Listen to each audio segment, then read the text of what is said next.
मोहब्बत करने वाला जोड़ा सारा और जैक्सन एक एक बार मिलकर साथ में वीडियोस देखते हुए बार में बैठे होते हैं। वो मॉरिशस के ताजिया जजीरे पर मिले थे और एक एडवेंचर साल साथ गुजार चुके हैं। आज मॉरिशस में उनकी आखिरी रात है। सुबह लड़की ने लंदन के लिए अपनी नौकरी शुरू करने के लिए फ़्लाइट लेनी होती है। उसने जैक्सन को अपने साथ जाने की पेशकश की, लेकिन वो खुश था, वो जहाँ उन्हें इतनी खुशी मिली थी, इसलिए वो जज़ीरे पर रहने का फ़ैसला करता है। एक बेचैनी से भरी हुई खामोशी के बाद लड़के ने सारा को दूसरी बोतल बियर पेश की। जब वो कुछ देर के लिए चला जाता है, सारा फ़ैसला करती है कि वो भाग जाए, क्योंकि उसे अलविदा कहना बुरा लगता है। जैक्सन वापस आता है, उलझा हुआ अपनी महबूबा को तलाश करते हुए। एक साल बाद किस्मत सारा को दोबारा मॉरिशस ले आती है, जहाँ उसकी बेहतरीन दोस्त की शादी मुनक्कद की जाएगी। काम से दूर लड़की दोबारा आज़ाद महसूस करती है। वो एक पुराने घर पहुँचती है, लेकिन पहली नज़र में अंदर कोई नज़र नहीं आता। सारा फेंस पर चढ़ती है और एक नाराज़ कुत्ते के हमले का शिकार हो जाती है। खौफ की हालत में वो फिर फेंस पर चढ़ जाती है, लेकिन खुशकिस्मती से घर का मालिक बाहर निकल आता है। पिकअप ट्रक में रम के क्रेट लोड करते हैं, जो आने वाले जश्न के लिए। बाद में सारा पास्कल और दूसरे दोस्तों से मिलती है। वो एक साल पहले की तरह साथ में महफिल मनाते हैं। तमाम दोस्त एक कॉकटेल बार में जाने का फैसला करते हैं, जो पास्कल का है। दूल्हा कहता है कि जश्न करीबी जजीरा रोड्रिग्स में मनाया जाएगा, जहाँ फेरी सुबह जल्दी से ले जाएगी। सारा एतराफ़ करती है कि उसने मॉरिशस को मिस किया और यादें उस जगह की हमेशा उसे मुस्कुराहटें देती हैं। पास्कल सवाल करता है कि क्या उसकी दोस्त यहाँ रहना चाहती है इस बार, क्योंकि उसकी पोजीशन उसे रिमोटली काम करने की इजाज़त देती है। लड़की कहती है कि लंदन में उसे ज़रूरत है, लेकिन उसकी आवाज़ में एक शक का इज़हार होता है। उसके करीब आती है, जिससे जैक्सन अपने दोस्तों के साथ निकलता है। पास्कल ऐलान करता है कि उसने जज़ीरे पर अपनी खुद की डाइविंग स्कूल खोल ली है और उसकी कोई गर्लफ्रेंड भी है। सारा को शर्मिंदगी महसूस होती है कि उसको अपने साबका पार्टनर से शादी से पहले मिलना होगा, क्योंकि वो शाम प्लान करदा बीच पार्टी में नज़र आएँगे। महफ़िल के दौरान लड़की अपनी निगाहें जैक्सन से नहीं हटा सकती। आखिरकार उसका फैसला होता है कि उसकी तरफ जाए, जिससे उसकी नई दोस्त इरिटेट हो जाती है। सारा कोशिश करती है कि वो अपने साबका पार्टनर के साथ दोस्ताना गुफ्तगू शुरू करे, लेकिन उसको बेपरवाही से जवाबात मिलते हैं। वो महफ़िल छोड़ने का फैसला करता है, लेकिन लड़की हार नहीं मानती और उसको अपने घर जाने की पेशकश करती है। सारा जैक्सन को आराम करने में कामयाब हो जाती है। वो अपने घर में मिलने जाते हैं और मिलकर पीने के लिए जाते हैं। लड़की ओपनली लड़के से फ्लर्ट करती हुई लाइफ जैकेट पहनती है। जैक्सन मजाक करते हुए उसे सीधा अपने ऊपर रख देता है। इस तरह दोनों एक दूसरे के बहुत करीब आते हैं और उनके दरमियान एहसास दोबारा जगमगाते हैं। सारा उम्मीद करती है कि वो एक किस मिले, लेकिन जैक्सन रेजिस्ट करता है और वो ईमानदारी से उसे बताता है कि वो नहीं चाहता कि वो इसके साथ दोबारा दगा दे। उसके बाद उनके दरमियान तकरार शुरू होती है, जिसमें वो एक-दूसरे की सभी गलतियों और नाराज़गियों को याद करते हैं। तेज़ जज़्बाती तकरार के दौरान वो एक-दूसरे के करीब तर होते हैं। वो एक जोशीला किस करते हैं। सुबह को तूफ़ानी रात के बाद सारा फ़ैसला करती है कि बगैर कुछ बोले दोबारा भाग जाए। गुस्से से भरपूर पास्कल उसे कॉल करता है, उसे मुतला करता है कि उसने शादी के मुकाम तक पहुँचने वाली वाहिद फेरी को छोड़ दिया है। सारा खुद को मुश्किल हालात में घिरा हुआ पाती है। सारा बूढ़े दोस्त फ्रेडी के घर पहुंचती है। वो अपने छोटे से त्यारे में जश्न की जानिब उड़ने जा रहे होते हैं और वो लड़की को अपने साथ ले जाने के लिए राज़ी होते हैं। जब सारा को इल्म होता है कि जैक्सन ने भी फ्रेडी के साथ शादी के लिए उड़ने का राज़ी हो गया है, तो वो बहुत हैरान हो जाती है। रिम के केक क्रेट्स को ग्रेग उठाकर टीन के अंदर चढ़ जाते हैं। सारा बेचैनी से जैक्सन से बात करने की कोशिश करती है, लेकिन इस सुबह के वाक़ये के बाद उसको नज़रअंदाज करता है। उड़ान के दौरान फ्रेडी सारा को पायलट सीट पर बैठाने की दावत देता है, जबकि जैक्सन सो रहा होता है। उन्होंने ताल्लुकात के बारे में बातचीत शुरू की। आदमी अपनी बीवी के बारे में बात करता है, जो हाल ही में एक संगीन बीमारी के बाद इंतकाल कर गई थी। उन्होंने लड़की को बताया कि मोहब्बत हमेशा आसान नहीं होती, जिससे सारा को और जैक्सन को भी इशारा किया गया। सारा ने पिछले दिनों में फ्रेडी से पायलट के स्कूल के सीखती रही थी। वो उसे मशवरा देते हैं कि वो ऑटो पायलट को ऑफ कर दे और त्यारे का कंट्रोल अपने हाथ में लेने के लिए तैयार हो।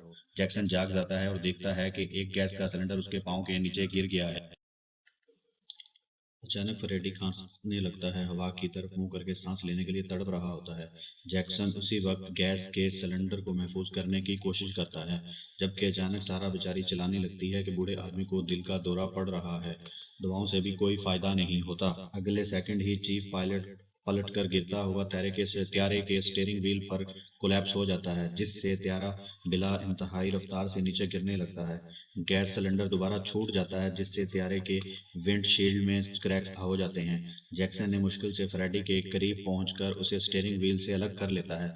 आखिरी लम्हे में सारा को त्यारे को सीधा करने और बुलंदी हासिल करने में कामयाब हो जाती है। जैक्सन फ्रेडी की लाश को दूर खींचता है और उसे सीपीआर देने की कोशिश करता है, लेकिन वक्त गुजर चुका होता है और वो इसे खो चुका होता है। तो रोते हुए उसे अपनी जैकेट से उसकी लाश को ढांपता है।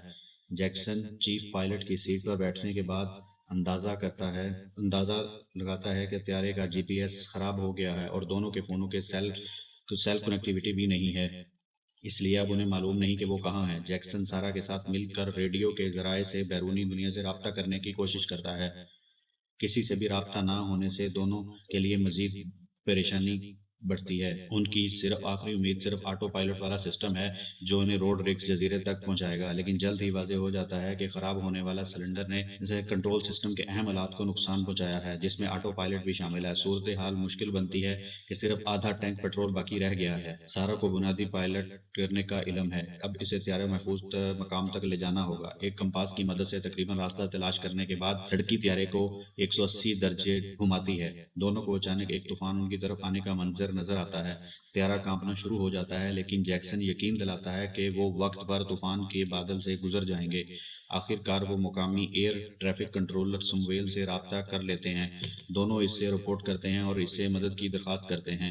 एयर ट्रैफिक कंट्रोलर कहता है कि उन्हें फौरन रुख तब्दील करना होगा, वरना सफ़र के लिए उनके पास तमाम पेट्रोल ख़त्म हो जाएगा, ताकि जल्द से जल्द ज़मीन तक पहुंचने के लिए उन्हें तूफान के बीच से मगरिब की जानिब उड़ना होगा। जैक्सन उस खास मुमकिन हालत से खुश नहीं है और पूछता है क्या वो त्यारे को पानी पर लैंड करा सकते हैं। तूफान के नज़दीक होने के साथ ही राब्ता मुकम्मल तौर पर मुनक़ता हो जाता है। जोड़े के पास इसके अलावा कोई इख्तियार नहीं बचता, सिर्फ तूफान के सेंटर में से उड़ना बाकी होता है। रोशनी की तेज़ी आगे आते दिखाई देती है और स्याह बादल उनको लपेट लेते हैं। जैक्सन सारा से कहता है कि वो मेन पायलट की सीट पर मुंतकिल हो जाए, ताकि वो औलाद को सही से देख सके। लड़की का काम बहुत मुश्किल है। उसे मौसम के बावजूद उसे ये यकीन करना होगा कि त्यारा एक ही बुलंदी पर रहता है। बिजली टकराती है और त्यारा तेज़ी से काँपने लगता है। हालात सारे गड़बड़ कर जाते हैं। क्रैश करने से खौफज़दा सारा फैसला करती है कि तूफ़ान के ऊपर से गुज़रने के लिए बुलंदी हासिल करे। एक बेचैनी में जैक्सन लड़की को पागल ख़्याल से रोकने की कोशिश करता है, लेकिन वो इसकी बात नहीं मानती और आखिरकार वो ऊपर बादल के ऊपर पहुँच जाते हैं। साफ आसमान की खुशी मनाते हैं, लेकिन ये खुशी जल्द ही ख़त्म हो जाती है। जैसा कि फ्रेडी ने आगाह किया था कि वो ऊपर चढ़ने से बेहोशी आती है। जब लड़की बेहोश होती है तो त्यारा तेज़ी से नीचे उड़ना शुरू होता है। जैक्सन को लड़की को होश में लाने में कामयाब हो जाता है, लेकिन सारा जहाज़ को गिरने से नहीं रोक सकती। किसी हैरत अंगेज़ तदबीर से वो बच जाते हैं, लेकिन गिरते वक़्त उनके कंपास की खराबी हो जाती है, जिससे वो बिल्कुल ठीक रास्ते से हट जाते हैं। जैक्सन को याद आता है कि वो एक मकनातीसी सुई से सिमत मालूम कर ले, उसे अल्कोहल के साथ छोड़ता है। इस तरह वो अपनी लोकेशन का तयन करते हैं। सारा दोबारा मगरिब की तरफ मुँह करती है। आखिरकार जोड़े को तूफ़ान से निकलने में कामयाब हो जाते हैं, लेकिन उन्होंने बहुत ज़्यादा पेट्रोल खर्च कर दिया है। सारा नोटिस करती है कि एक टैंक पूरी तरह खाली है और फैसला करती है कि दूसरे मुकम्मल टैंक में तब्दील करें, लेकिन पेट्रोल की सतह तेज़ी से घटती जाती है कि वक्त गुजरने के बावजूद रिकवर करने के काबिल नहीं होते। जैक्सन का कहना है कि पेट्रोल की टैंक तूफान के दौरान ख़राब हो सकती है, जिसकी वजह से ये बेकार हो जाती है। खराबी की वजह का पता लगाने और दुरुस्त करने के लिए जहाज़ पर चढ़ने का फैसला करता है। यह सब कुछ देखकर सारा उसे इस ख्याल से मना करने की कोशिश करती है, लेकिन महसूस करती है कि पेट्रोल के बगैर उनके पास ज़िंदगी बचाने का कोई मौका नहीं है। जैक्सन अपने आप को रस्सी से बांधता है और लड़की से जहाज़ स्लो डाउन करने का कहता है। वह एहतियात से त्यारे से बाहर क्रॉल करता है और चंद नाकाम कोशिशों के बाद इंजन के कंपार्टमेंट तक पहुंच जाता है, जहां उसको खराबी का पता चलता है और उसे टेप से बंद करता है। लेकिन अगले लम्हे वो अचानक फिसल कर गिर जाता है और अपने बाजू को जख्मी कर लेता है। जैक्सन अपने सही बाजू से एक रिंग पकड़ता है और लड़की एक जगह पर व्हील रोकते हुए उस आदमी की मदद के लिए जल्दी से पहुंचती है। उसकी रस्सी पहिए के साथ फंस जाती है। सारा रस्सी काटती है और उसे उसको कॉकपिट में पहुंचने की मदद करती है। बहुत मुश्किल के बाद लड़की जैक्सन को अंदर ले आती है। वो उसके बाजू का जायजा लेती है और उसे पता चलता है कि उसका बाजू शदीद फ्रैक्चर हो चुका है। जल्दी से अल्कोहल से खाली जगह का इलाज करने के बाद वो आदमी की तवज्जो को दूसरी तरफ करती है और इसके बाजू को सीधा करती है। फिर फर्स्ट एड किट के साथ लड़की ने उस पर ट्रंकेट लगा देती है। तनाव से निकलने के बाद जोड़ा डैशबोर्ड पर वापस आता है और उन्हें यह एहसास होता है कि टैंक में सिर्फ 5% बहुत पेट्रोल बाकी है। सारा कहती है कि कुछ वज़न घटाना होगा और वक़्त हासिल करना होगा। पेट्रोल बचाने के लिए सारा ने तमाम सीटें और सामान को बाहर फेंक दिया है और जो नीचे से गुजरती हुई कश्ती की तवज्जो का मरकज़ बनता है। जल्द ही में जोड़ा महसूस करता है ये काफ़ी नहीं है और वो दोनों फ्रेडी के बेहिस जिस्म की तरफ देखते हैं। फ्रेडी की खुशी से भरी खानदानी तस्वीर को डैशबोर्ड से फाड़कर उस आदमी के सीने के पॉकेट में छिपा देती है। आदमी के जिस्म को बाहर निकालते हुए सारा उन्हें आंसू बहाते हुए उसे बाहर धकेल देती है। उसके बाद लड़की रम के क्रेटों से निजात दिलाने के लिए निकलती है, लेकिन अचानक जैक्सन को ख्याल आता है कि रम को पेट्रोल के तौर पर इस्तेमाल किया जा सकता है।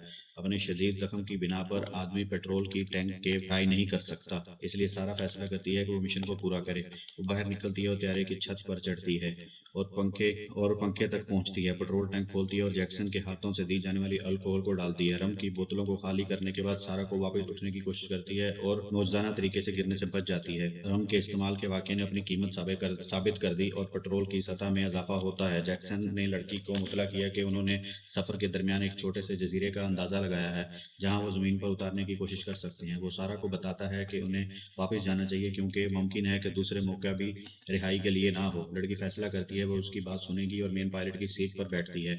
जोड़े ने डिस्पैचर को अपने इरादे से आगाह किया, उम्मीद है कि वो उनको सुन रहा होगा।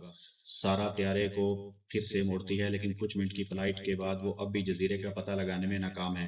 फिर सबसे खौफनाक चीज़ होती है, पेट्रोल की सप्लाई बिल्कुल ख़त्म हो जाती है। त्यारे का इंजन काम नहीं कर रहा होता। त्यारा हवा में ग्लाइड करना शुरू कर देता है। कुछ वक्त तक इस तरह से प्रवास करता रहता है। हालात की संगीनी को महसूस करते हुए सारा फैसला करती है कि वो अपने पार्टनर से माफ़ी मांगे जो इसके इक़दाम के बायस उसे दुख पहुंचा है। जैक्सन भी खुद गर्ज होने के लिए माफ़ी मांगता है। अचानक जैक्सन को छोटे से जजीरा विंडो में नजर आता है। वो लड़की खुशी से त्यारा फिर मोड़ दिया और ज़मीन की तरफ ग्लाइड करना शुरू कर दिया। वो लैंड करने की कोशिश करती है, लेकिन कम बुलंदी पर वो त्यारे का कंट्रोल बिल्कुल खो बैठती है। जैक्सन इमरजेंसी लैंडिंग की इतला देने के लिए डिस्पैचर को बुलंद आवाज़ में कोशिश करता है।